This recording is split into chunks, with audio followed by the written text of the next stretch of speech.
একটা জিনিস সবচেয়ে বেশি খারাপ লাগে, যে জিনিসটা হলো আমরা কোনো মানুষকে না জেনে না বুঝে আমরা এই বাজে মন্তব্য করে থাকি। আসলে এই জিনিসটা খুবই খারাপ, এটা আমি মনে করি। আমি কেন এই কথাটা বললাম, যাকে নিয়ে কথাটা বলতেছি তিনি কিন্তু আমাদের বাংলাদেশের একজন ক্রিকেটার, তার নাম হচ্ছে নাসুম আহমেদ।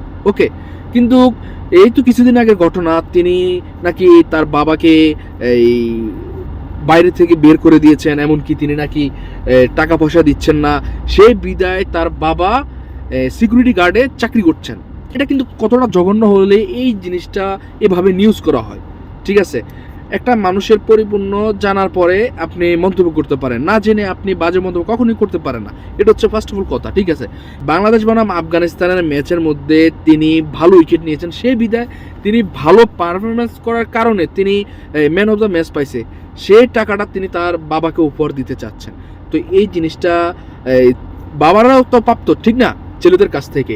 তো এটা ছেলেদেরও কর্তব্য যে বাবাকে দেওয়ার। ঠিক আছে, কিন্তু এই যে আমরা না জেনে না বুঝে আমরা বাজে মন্তব্য করে থাকি যে এই ছেলে এমন, এই ছেলে, এটা খুবই খারাপ।